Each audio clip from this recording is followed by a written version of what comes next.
Welcome to Pam Didner's session, the GTM Reset, Building a Marketing Plan That Works with Practical AI Prompts. I'm Amy Gabriel, Demand Generation Manager of ZoomInfo. And today we'll be talking about how to define your customers, align product with revenue goals, and build a plan your team can execute. We appreciate you joining us today. We'll kick things off shortly. But first, I need to cover a few housekeeping items. If you're experiencing any issues with viewing, please let us know by utilizing the Q&A chat on your screen. Since this is a web-based platform, typically refreshing your browser does the trick. There is a Q&A session over to the right side of your screen as well. Submit your questions as they come up. We have a lot of material to cover today, and we will answer these as time permits. The session is being recorded. You will receive an email with the link to the recording within 48 hours after we conclude today, so keep an eye on your inbox. As we share AI prompts today, please remember that public AI tools may retain your data. Avoid entering confidential company information, customer data, or proprietary details into public platforms. Always follow your organization's AI usage policies and consult with IT or legal if you're unsure. The examples we share are for educational purposes, so please adapt them responsibly. The last housekeeping item is our safe harbor statement. ZoomInfo is a publicly traded company. This presentation may contain forward-looking statements. Any buying decisions you make should be made based only upon currently available products and offerings. So now that I've covered the housekeeping items, I am so thrilled to be joined by Pam Didner, 5-time author, AI keynote speaker, and B2B marketing ROI consultant, who has helped growing technology companies and SaaS platforms increase revenue by anywhere from 5 to 25% through measurement systems that directly connect marketing spend to close deals. Pam specializes in equipping leaders to unify sales, marketing, and AI for measurable growth, delivering practical, execution-ready strategies through consulting and her human-led co-pilot workshops. She works with B2B companies globally, helping them prove marketing ROI and drive real business outcomes. I also want to mention that Pam is one of the featured experts in ZoomInfo's latest 2026 GTM predictions report, where she discusses how AI fundamentally is reshaping the buyer's first touchpoint with brands. It's a great read if you haven't seen it yet, and her perspective really underscores the transformational moment we're in right now. A link to the report can be found in the resources section to the right of the screen. Additionally, you'll find Pam's GTM workbook, which includes AI prompts you can customize and use. So without further ado, welcome, Pam. We're so happy to have you here today. Oh my God, I just share my script with everybody what I want to say. Amy, thank you so much for that intro. Completely overrated. Anyway, happy Thursday, everyone. Thank you so much for joining this webinar hosted by ZoomInfo. And Amy, like I said, I really appreciate that intro. Okay, just forget everything what Amy just said. Anyway, so Becca and Amy from ZoomInfo and I chatted last year. We were like thinking about, hey, we want to create a webinar to help people actually do GTM better. I was like, challenge accepted. I can do this. I'm Barney Simpson. If you don't know Barney, it's actually from How I Met Your Mother. I love that sitcom. Do you love that sitcom? It's so good. Anyway, so let's just be very honest upfront. Okay. First of all, nothing I said is earth shattering. Nothing. Many of you, I actually know some of you, Greg, Mark, I know some of you, you are all very seasoned and experienced. And you probably have done GTM more than I did. So, but what I want to do today is I want you to think about GTM a little bit differently. I don't really have any shiny ideas I can share with you. None. The only thing I want to do is I want you to think a little bit differently about how you approach GTM. And most of my ideas come from the perspective of being GTM as an enterprise marketer. So I was in the corporate for 20 some years. I'm not a typical a corporate consultant or individual consultant. I was actually in enterprise or company for 20 some years. So when I did GTM, I was literally in the trenches and doing product launches. And I want to share some of my thoughts with you in terms of the mistakes I made and also working with some of my clients doing GTM in the past 10, 11 years. So, and I would like you, honestly, to stay with me, and I would like you to think with me. Whatever I said, I would like you to think about it. And I always encourage everybody who attend my session to disagree with me. If you actually are disagreeing with me, that means you are thinking. Okay. If you are like, nah, I disagree with Pam. All right. Now, and or said like, oh yeah, I can apply this portion of it. That's great. But if you disagree with me, then think about it. How are you going to make that different to apply to your job? All right. So, and also if I bore you, I totally understand. I probably will. If that's the case, feel free to multitask. Your time is indeed precious. With that being said, there are three things I want to talk about today. Three. Number one is the definition of GTM, the types of GTM, and also the key elements from my perspective that you need to include as a part of GTM. And then I will touch on AI's role in some of the key elements I would like to share with you. That is it. Okay. Like I said, just focus on the things I talk about and think about it. What I usually do is help marketers think, and that's your job. And we should not ever delegate that critical thinking to AI. And for GTM, based on my experience working on GTM internally within organization, I have come to realize the definition of GTM does matter because how you define GTM is going to guide your behavior and how you lead your whole team. And this is very important. Even though there's a subtle difference in terms of definition, it will change your behavior. And let me share some of definitions with you. Number one, you can define GTM as an intentional and well-crafted plan to introduce product to the market with a better chance of success. That means, hey, you know what? This is a great product. I am going to create GTM plan. So there's a better chance of selling this product. You bend the odds to your favor, right? The other one is like, okay, you know what? I'm going to create GTM to convince my customers to buy my product so they will be more efficient and more effective.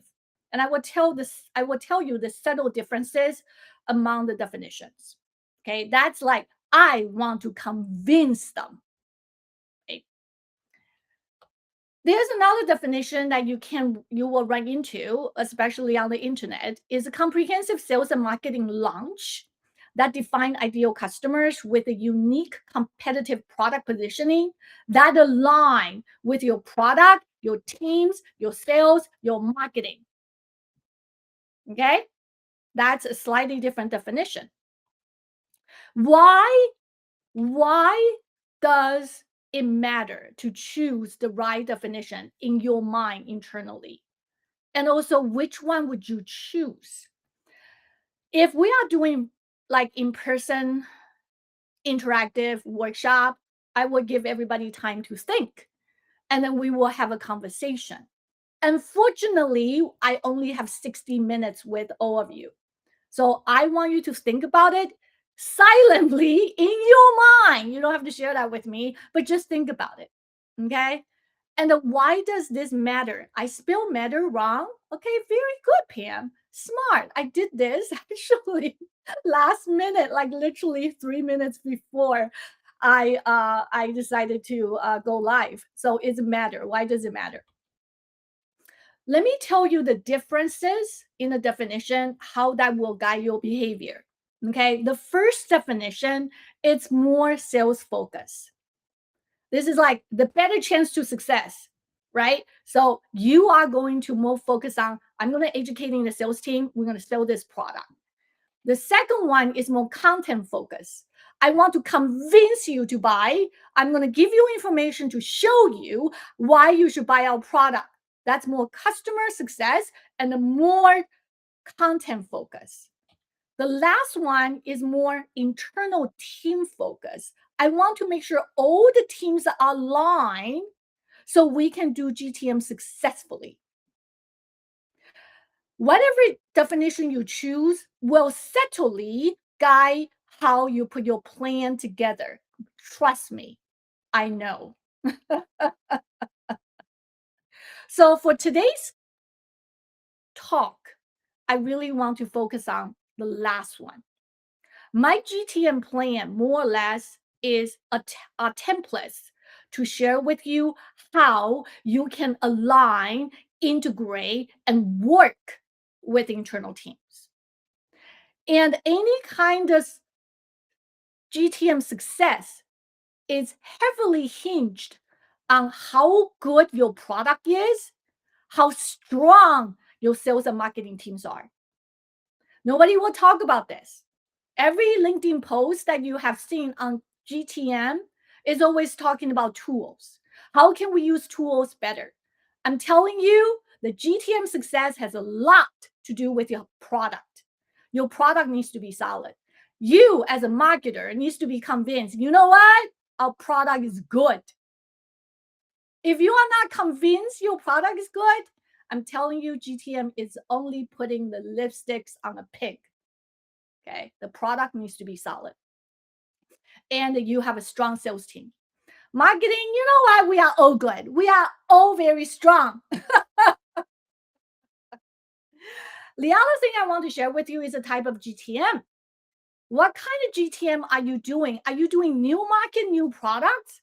Are you doing existing products? You just kind of have enhanced features, or you are using existing product, you are just testing it, or is it new services? Services is always much harder for GTM, right? And so you have to kind of think through the type of GTM that you are doing. Everyone, does that make sense? Because the if we get new products and new market, yes, that's a full scope GTM. But sometimes it's not. Sometimes it's a soft launch. You have existing product, you have additional features that you added. You want to go to market with additional features. That is a slightly different scope in terms of GTM. Is that helpful, everybody? Define your GTM. Define the types of GTM that you will do. From my perspective, internally, as a person that try to put a GTM plan together internally, there are three components only: sales, products, and marketing. Inside of that circle is the competitive analysis. I don't want to argue with anybody. Some people will basically say, Pam, that should be customer. You know what? Customer is given. We don't have to talk about it. You are serving your customers. The key is for you to understand your competition. Does that make sense, everybody? Is that good? When I say thinking, it's you literally have to sit back, stare at the three elements, and you think. When I say think, it's not blindly, randomly thinking. When I say thinking, it's really that you build a couple categories to start, like what you want to address in each segment. Like I said, my job for today is to help you think. All of you are incredibly seasoned because I know some of you and I know how good you are. I am only trying to point out a couple things so you can think a little differently. And sometimes just tweak that little bit can go, for miles, everyone. Okay. So, and the more I do marketing, honestly, the more I feel the execution is very important. This is just off the topic for a second. The execution is very important. It's the thinking part that we tend to feel short. And I encourage you to actually spend more time to think about the stuff, especially big initiatives that you want to do. Okay. So the guy you're thinking is start with a couple categories you want to address in each segment. And I'm just going to give you, and then, like I said, in the real workshop, and I will start talking about it with everybody, and I also give away chocolates. If you have attend any of my in-person workshops, you know what? I give away chocolates, and they are good chocolates. So if you ever want to come to my in-person workshop, let me know. Okay? I'll make sure I take care of you. So the key is for the three elements, what categories that you have to identify for each component. What will you include? And these are not necessarily all of it, but I would say big chunk of it, right? On the product side, I can tell you product specifically from marketing's perspective is always features and positioning. And what are some of the feature and positioning that we have to do? And the other thing is always pricing and the business model, how this product will be sold. Will that be sold directly by our direct sales force, or will that be distributed through our channel partners, right? So that have oh, can somebody confirm? Can confirm that Pam brings legit chocolates to the session. Henry, how are you? So good to see you. So good to see you. Okay, so the products from marketing's perspective tend to be the feature positioning, and another thing is the business model. How we're gonna sell that product. Sales in general is a sales onboarding, sales training specifically. How many times when you do GTM, the first thing that the salespeople said is, "What can I say?" That's what they care. What can they say? What can they say about the GTM? And what content do I have? These are the two questions they tend to ask. Sales training, product demo, testimonial, all the support that you need to do behind the scenes to make sure they look fantastic. Yeah. Marketing, of course, all of you are marketers. The PR part of it, the channel you need to dial up, the content you need to create, the user experience that everybody take for granted, right? And chances are you are the one need to pull the GTM plane together, right? So for all these are categories. For these categories, you need to think about it. What are the questions that you have to answer? What are the questions you have to answer? And Amy, did you upload the worksheet to every to this webinar that people can download? Amy? I sure did, Pam. I Okay. it's there in the resource center, and I just popped it up for download and in a box in front of the screen. Okay, so I'm not going to go to each one of them in depth, given the amount of time that we have, but you can also download a worksheet. In the worksheet, it actually have the essential slides and also some of the key points I mentioned, right? So for product, I can tell you it's always about how do we position our product and what features we need to dial up that we really want to say, and how does that compare with our competitors. And on the GTM, I can tell you internally with inside the company that there's you always a lot of debates. The debate tend to be positioning, and another debate is who are our customers. Okay, these are two. I'm telling you, it's the debate.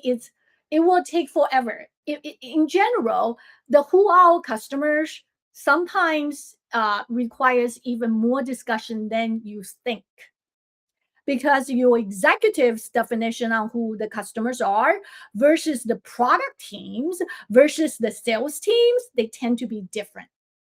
Because for us, marketing, we tend to focus on end users, but and also are the product team. But when you talk to a salespeople and the executive, they really want you to focus on decision makers, right? How many times you encounter that? You have to make sure that who the customers are when you put your GTM plan together, that is crystal clear. and there's no confusion. Mark my words. I don't want to tell you how many times I got tripped just because I cannot settle or finalize or get agreement among marketing, sales, product, and executive on who the customers are. Okay. So these are the couple things I want to make sure that you know. Pricing is also important because pricing will dictate the positioning. The other thing on the sales side is a sales model. For this specifically, I would 100% emphasize the content. What salespeople really want most of the time, and I work with sales for 10 or 15 years, and some of you have attended my session, you know during that time, I drank a lot. Tea! Tea, everybody, tea. So what can they say and what can they pass to their prospects and potential customers? Okay. So Shoshana, curious, how many organization GTM has historically been anchored in sales? But as GTM becomes more cross-functional, what do you see is most effectively to sit to drive alignment and execution? Shoshana, which organization do you belong to? Are you on the sales side or are you on the marketing side? That will dictate my answer.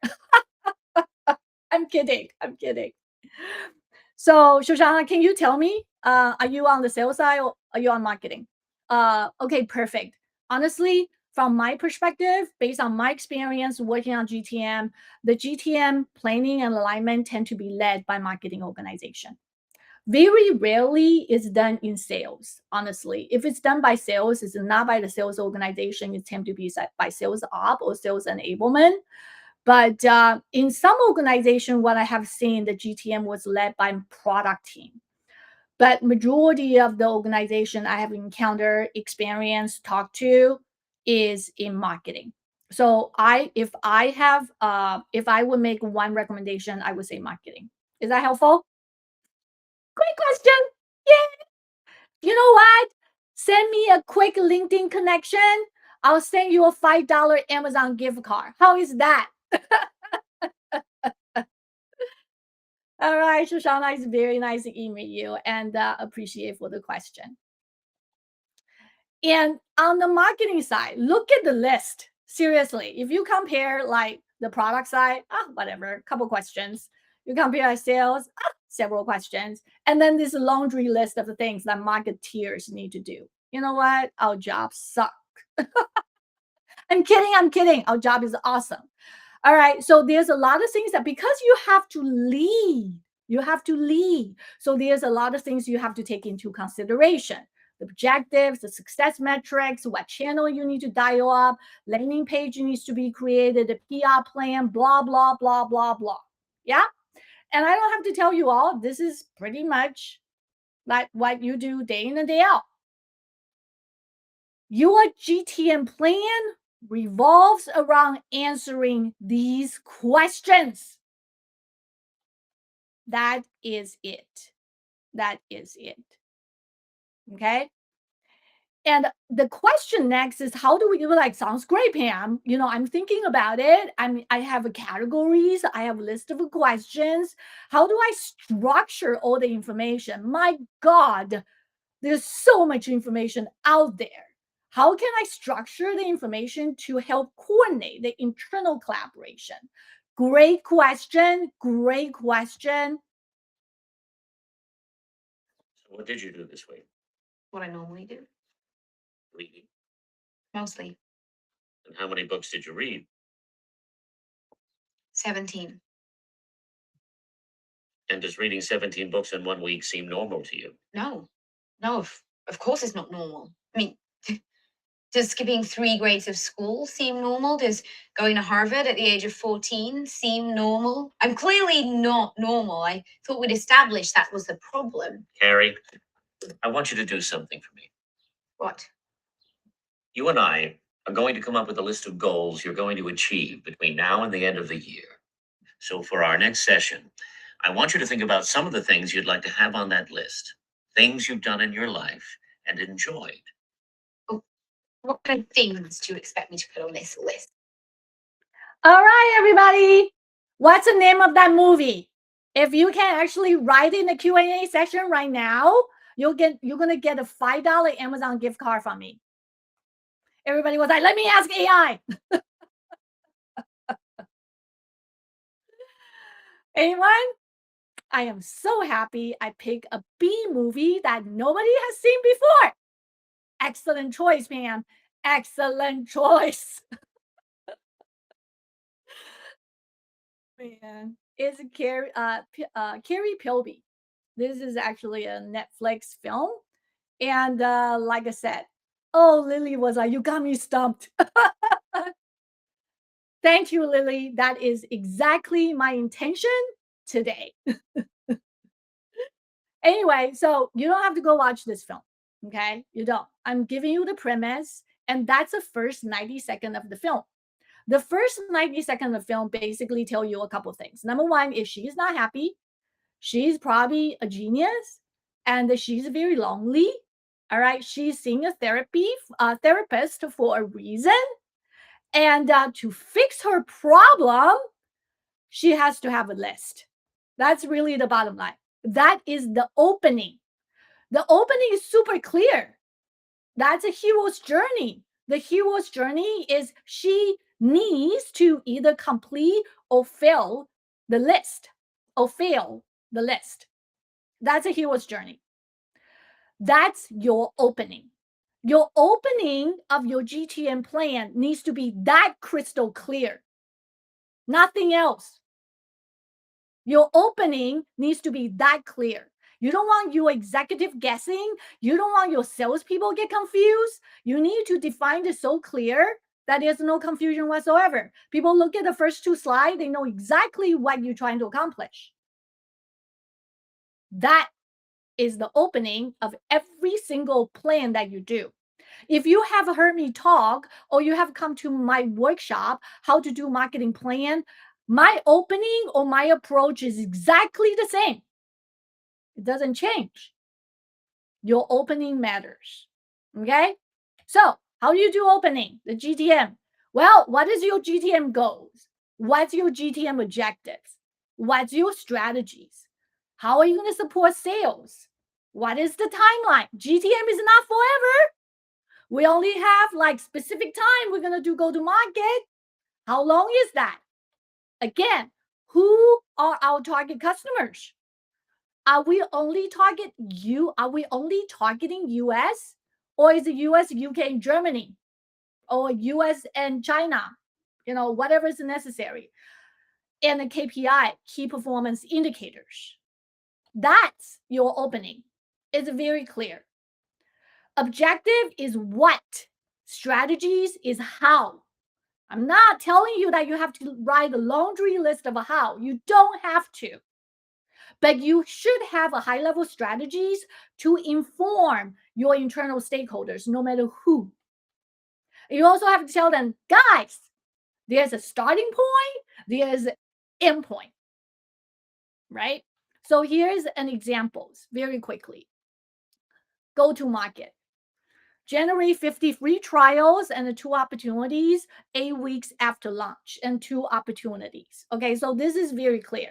I am just going to do 50 free trials. Or you can say this like the go-to-market is really you are attending a big event. You are spending a huge amount doing a trade show. And you can even talk about generate, 100 marketing qualified leads, which is being vetted, right? The GTM can be as simple as one major flagship event that you go to. You launch this product with a broad awareness and a targeted demand gen for what verticals or what countries. And my GTM strategies are super clear. All right. I craft a strong, unique positioning that's from product, right? For PR, sales engagement, and marketing communication. I'm going to arm sales with relevant information. I'm going to deliver. I have a launch day, so I'm just going to deliver a flawless launch day in New York City. And we're also going to do a roadshow. Oh, yay, great. Then you write that down, right? So strategy is high level, what I'm going to do. And Then you're going to do the pay campaigns. Great. You're going to deploy account-based marketing to 250 targets. The sales enablement is you're going to train the salespeople. You're going to give them the relevant content. The GTM timeline is very easy. The T is launch day. T minus 4 is 4 months prior to launch day. That's prep. T plus 2 is the demand gen integrated campaign. You're going to do it after T, the launch date. Super clear, so there's no confusion. None.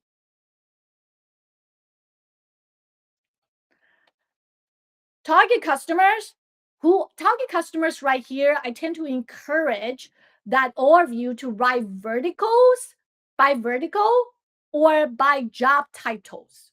Okay. You can basically say buyer's persona is richer, CIO. That's fine too. But what I have come to realize that to align with the salespeople and the executives, the job title makes easier for them to comprehend. And you will see my KPI very much aligned with my strategies. If I need to give salespeople information, okay, how many content I want to create? If I need to generate, leads, well, how many vetted? Right here, I emphasize vetted MQL, right? And if I actually have opportunities, I identify here what are the accounts I express interest, or none. It's fine too. It's a brand awareness.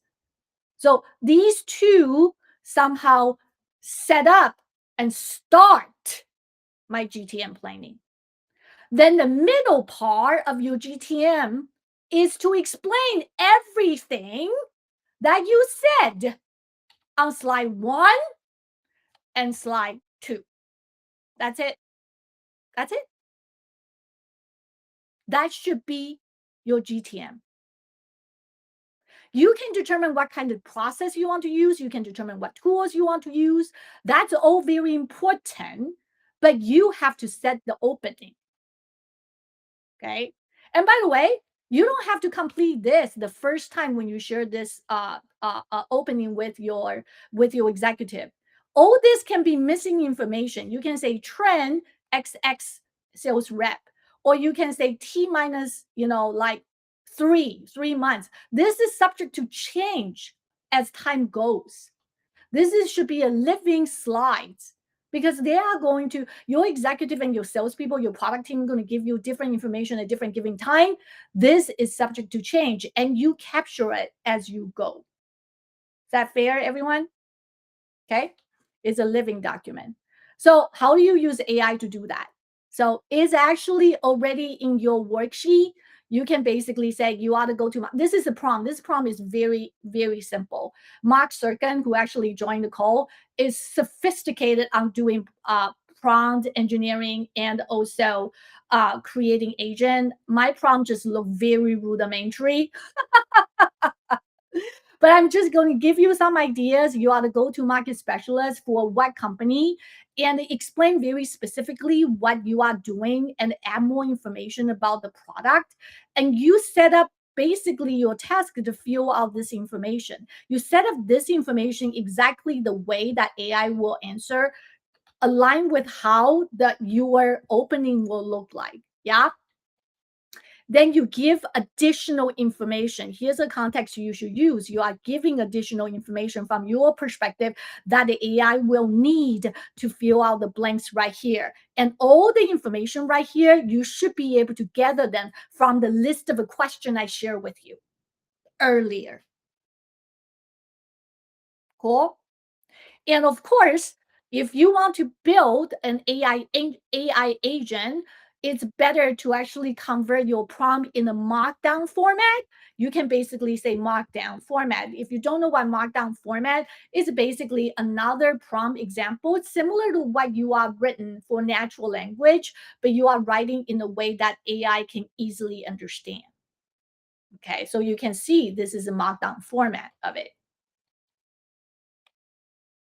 Right? So let me share one thing with everyone in terms of AI versus human. I was strongly encouraged I would strongly encourage all of you to create your own opening, not having AI created. Even though I shared the AI prompt example with you, and I would strongly suggest that you create several versions of your own opening and then you use AI to polish it.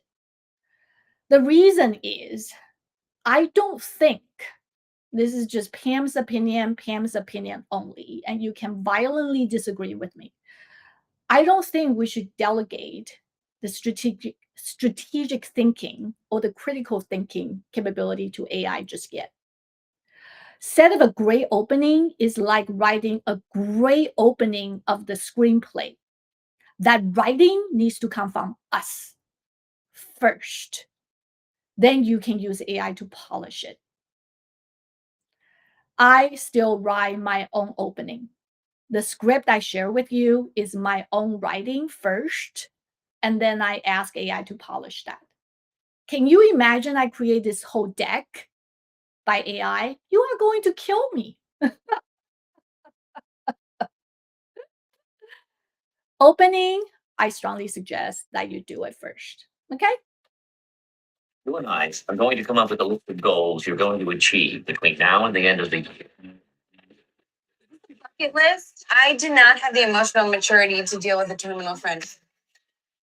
Oh, we can't accept returns. What are you doing? Right now, engaged and confused. You're much more beautiful than I had expected. Fascinating, Gary Toby. I find you completely enchanting. All right. So what's the middle part? A middle part, which is Act 2. The Act 2 of this movie is the list, right? So there's no laundry list. Yes, there's a laundry list. I mean, in real life, there's probably 10, 20 things we have to do. I get it. But in a movie, you have to be very focused. So they pick 3, the rule of 3, right? 3 things. She has to make a friend. She has to get a pet. She has to get on a date. So right there is super clear. Initially, it's like, okay, you need to make a list. Now we made that very clear. These are the 3 lists that she has to do. Guess what? The Act 2 is the 3 things. That's it.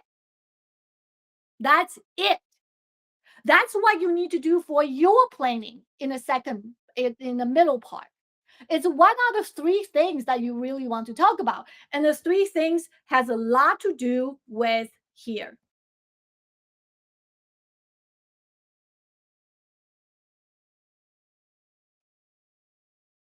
Shoot, went over too much. The strategy and objective. You say your objective is go to market. Your middle part is literally explaining this. That is your middle part. Okay? All right. So let's be very serious at this time. I always have people come to me and say, okay, Pam, we're answering all the questions. Okay. And we all have a tendency doing this, me included. Okay. We answer all the questions. We want to put all the effort we have done into our GTM plan. So I want to make sure everybody understands. You answering all the questions doesn't mean every single answer belongs in your GTM plan. A lot of them are kind of like data point, background information, backdrop. They not necessarily needs to be part of the plan, but you need that information to substantiate your recommendation. So make sure you understand that answering all the questions doesn't mean that it all have to fit into your GTM plan. It doesn't have to be. Okay. But you need to do that homework. You need to do that research. If you don't, you cannot create plan. So less is more. And remember, essential. What is essential information needs to be in the middle part. From my perspective, there are 5 essential elements. 5, everyone, 5. Okay, I'm going to tell you. And everything else you do is going to support these 5 elements. Number 1, you should always have persona, buyer's persona, and the target customers. I am telling you how important this is you need to have this information. If you don't, every single GTM meeting you start, everybody will say, who is our customers? Who are we market to?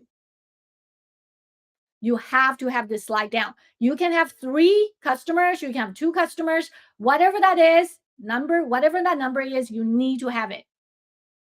Okay. The other one you need to have is content. Everybody will ask you, especially salespeople, what content do I have? What can I say? Absolutely. What can I say? Or what can I give to someone? My prospect. You need content. Okay. This is very important for SaaS-based platforms. This is also very important for complex products. This is also very important. You sell anything that is technology heavy, because anything that's technology heavy, you need to explain it. If you need to explain it, it's not Tide. If you are selling Tide or you're selling pen or coffee, even with that, sometimes you have to explain why you should buy the latest, Tide, right? So you still need content to explain it. Yeah. So technology heavy or complex products, content is very, very important. So number 1 is you need to determine who. Number 2, you need to determine what to share and what to say. And then the next 3 slide is T-4, T plus 2. And everything in the middle are supporting T-1, a T-4, T, which is your launch day, and T plus 2. Does that make sense, everybody? Who, what, timeframes, and deliverables. And I want to show you on T-4. And this is I'm telling you, it's basically you take project management tool, whatever you use, Asana, Monday.com, whatever. Nobody wants to go there and to see 300 deliverables. You have to help your executive internal stakeholder to visualize key milestones. And remember, I said there are 3 elements. There's product, there's marketing, there is sales. So you identify in terms of what are the key deliverables that will happen, what are the things that will take long time to do. So there's always like competitive analysis does take a bit of time. Content development does take a little bit of a time. Training takes a little bit of time, but there's a specific deliverables related to each teams, right? What are they? You can actually add a line in the middle. And whenever you review this, you move that specific line every single time. Everybody will know what's delivered, what is not. In a way, you hold everybody accountable. Yeah.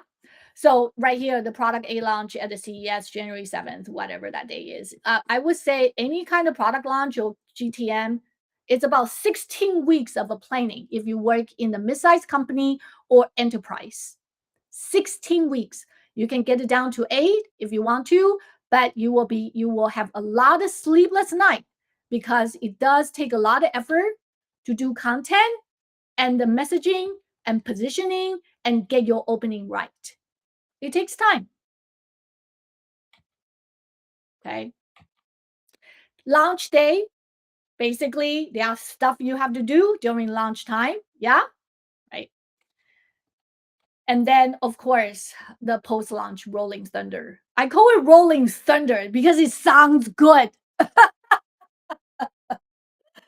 Oh, it's just basically all the channel you need to dial up. Okay. So right here, the things I would do using AI, just be shared with you. Using AI is, for example, buyer persona. You need to have a basic understanding of your customers, and then you can write AI prompt, like basically exactly to identify what are the things, the age demographics, the personality traits, the goals and aspiration and challenges and pain point, and describe a day. You can write it in a way that it will create something similar to this right here.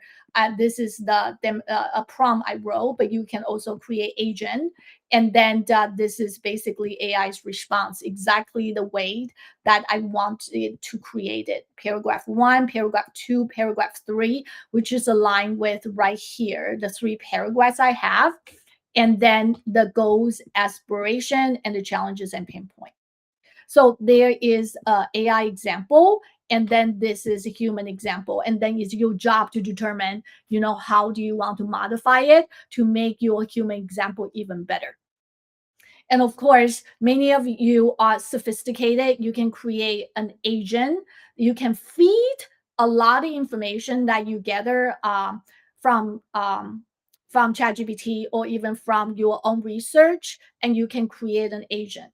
And a lot of people I have seen is using the agent to even spell out the content that the AI thinks might be relevant or can be personalized for Charles. Charlie or Charles? Charles. Sorry about that. So the persona and the content creation can be collaborated. For here, I don't have a strong opinion who is taking the lead, human versus AI. I think on the buyer persona, more and more companies and the marketers relies on AI because AI is sourcing the whole internet. So it makes sense. So in terms of if they know that buyers persona well enough, chances are the AI probably can come up with a recommendation on what content to be created and how to repurposing the content. So here it's purely the collaboration. But what for your part is you are the domain expert. So whatever is suggested, you need to have a point of view. Does that make sense, everyone? Yeah. I always want to talk about the balance of using, the balance between human and AI, like who is taking the lead and who is not. In this one, I don't have a strong preference. Like I said, who is taking the lead. But the next 3 slides, remember I said there are 5 slides in the middle part, the 5 slides, right? The next several slides is T minus 4, T, and the T plus 2. I have a very strong opinion. You have to take the lead on this. You need to have a vision.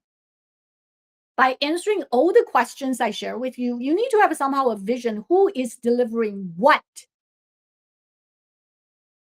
Of course, when I say vision, that doesn't mean like you have to come up with that. You will work with the product team, you'll work with your marketing team, you'll work with sales team, but somehow this needs to be created, in or as part of your project management tool. And then you as a conductor, think about it. If you are leading the GTM effort or you are one of the team members, actually, I prefer you lead a GTM effort because once you lead once, you know exactly how to do it. It's very important for a lot of young marketers. You have a chance to lead a GTM effort once.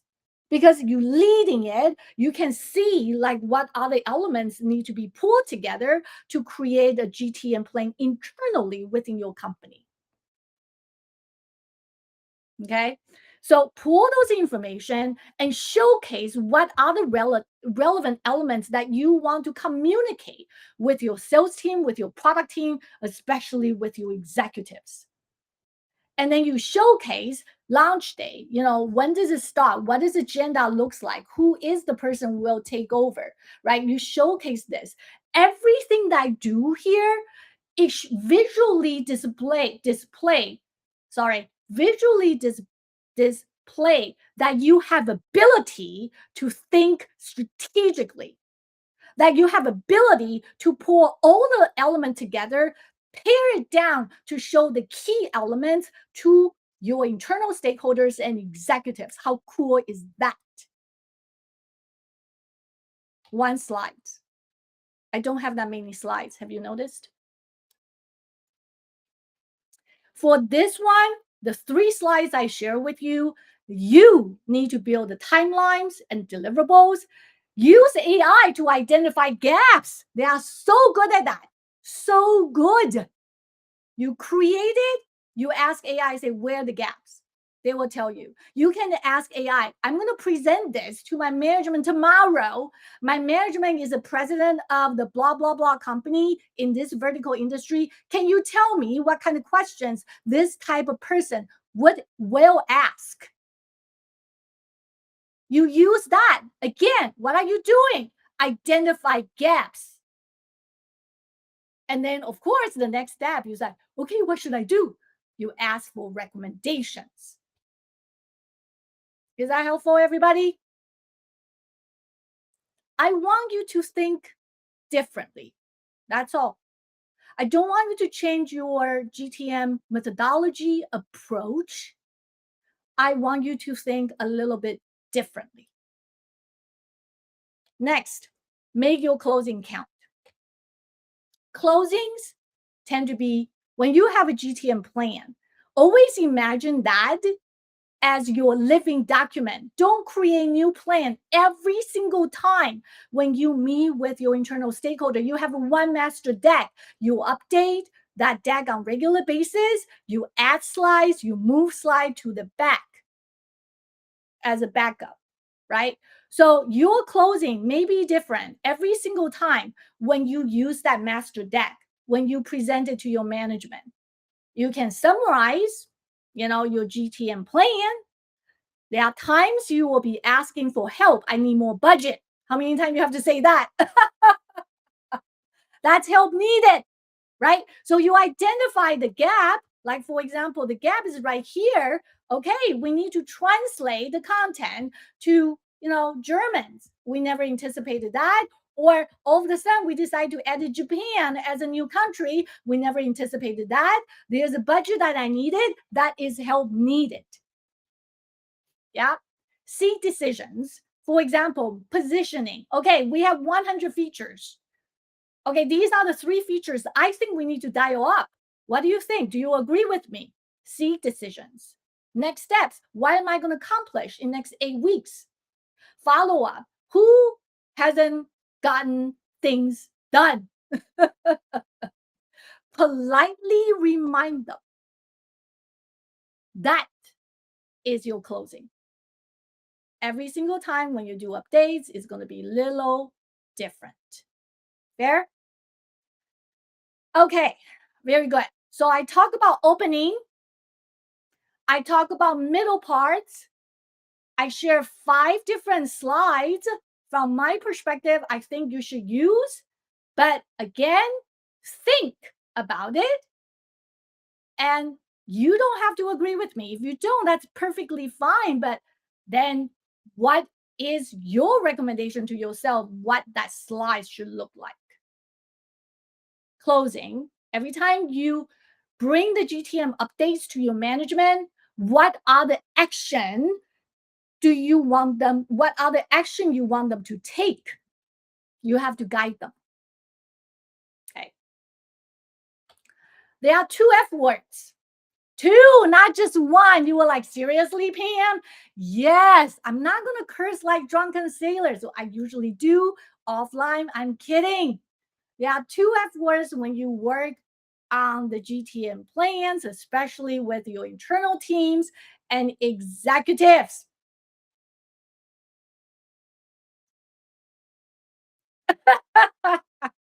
What is that? Frustration. The first word, the first F word is you are going to get so frustrated when you work on your GTM plan. If you are not frustrated and everything goes smoothly, please let me know. I'm going to send you a $5 Amazon gift card. Or tell us the secret. How can you work your GTM plan so flawlessly? So number 1 F word is frustrations. Number 2 is fun. If you can actually structure it in a way that you feel you are conducting and you are leading the team, That is actually a lot of fun. So frustrations and the funs are the two F words I personally will describe when I lead my GTM effort. So that's pretty much it. I hope I'm giving everybody a little bit something to think about in terms of a GTM. And connect with me on LinkedIn, YouTube, and TikTok. If you want to share your feedback with me in terms of like today, just want to let everybody know. I know that Amy is going to send out a survey to everybody. Okay, just want to remember this. If you like my presentation, 5 stars. If you don't like my presentation, 5 stars. Your answer should not change. And for any marketing related questions, any marketing, especially B2B, and just reach out to me anytime. I'm more than happy to actually share. Like I'm more than happy to address the questions that you have. Okay. All right. Back to you, Amy. Back to you. Well, Pam, do you actually have a few minutes for a couple questions that came through? Oh yeah, sure, definitely. Awesome. What would be your response as a marketer or sales enablement professional if the product development team doesn't do market research before developing a product? How do you drive that in? Great question. Okay, so if in general, can I just share? In general, if you work for enterprises, there's usually a marketing research team. The marketing research team tend to cover both the marketing team and also product research. And the marketing research team tend to stay by itself or even with product or the marketing team. And if you have a marketing research team, I would ask the marketing research to actually help you to do a product research. However, in general, any kind of product development, the product team needs to do a research on their own. And you have the question, they are not doing the research. From my perspective, then it will be relying on the marketing team, especially if you lead a GTM and you need a competitive analysis and especially product analysis between among different competitors, then you will need to do that analysis yourself. And I would take the lead and do that and work closely with your product team. See, that's just another thing you have to do. Is that amazing, or is that just kind of sucky? All right. So I hope I answered your question. If you have more, like in terms of how to do that, you let me know. Okay.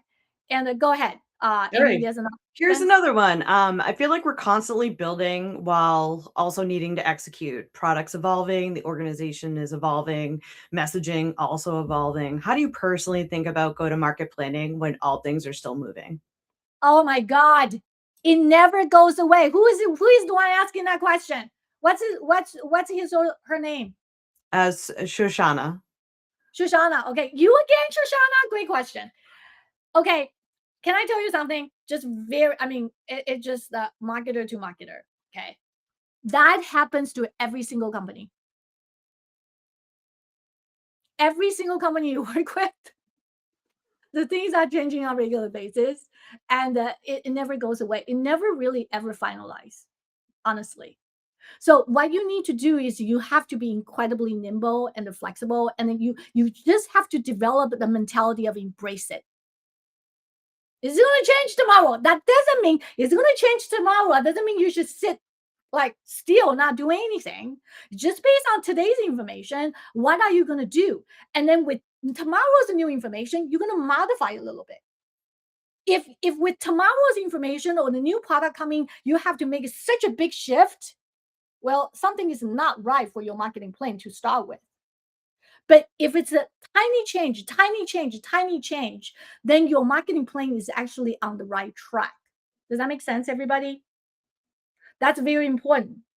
No matter who is throwing things at the marketing team, and you are able to make adjustments little by little, that means your marketing plan is actually not bad. It's pretty good. But every time they throw something at you, you have to redo your whole marketing plan. Something is not right. Mark my words, because I've been there. Is that helpful? Oh yeah.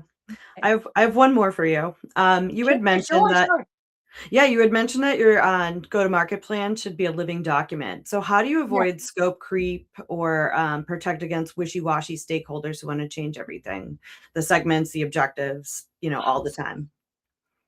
Look at me. Just look at me. I cry. I cry. So that happens also to every one of us. Okay. It never goes away either. The way I do it, even including management, like I talk to my CEO and then we're like, you know what, we need to make changes. I know. You pay for my, you pay for my paycheck, so I'll do it. I'm kidding. The way I would do it is I always document it. Like on my GTM plane, if they are making changes, I would document the changes, especially on the T-4, right? And you will have a slide, for example, the positioning needs to be delivered at this state. And then you can always put a little, let me go back. Sorry about that. I'm just sharing it with you right here. So that on here, this specific slide is kind of important. So like any kind of changes, you can document it. You can basically right here and say, okay, this has been pushed out, say delayed, due to blah, blah, blah, blah. So I always add the little wording here. Like if I don't have any space, I will put asterisks here and I would put wordings right here.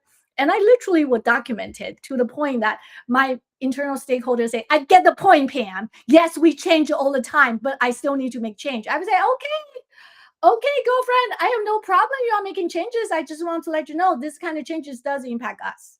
And therefore, I need more budget, or therefore, we need to cut budget from this to that. From there, all of a sudden, you have a leg to stand on to discuss what needs to be done next because you document it. Is that helpful?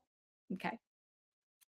I know it's hard, and you are all asking the right question, and you are asking very realistic question that happened to you. And I want to let you know you are not alone.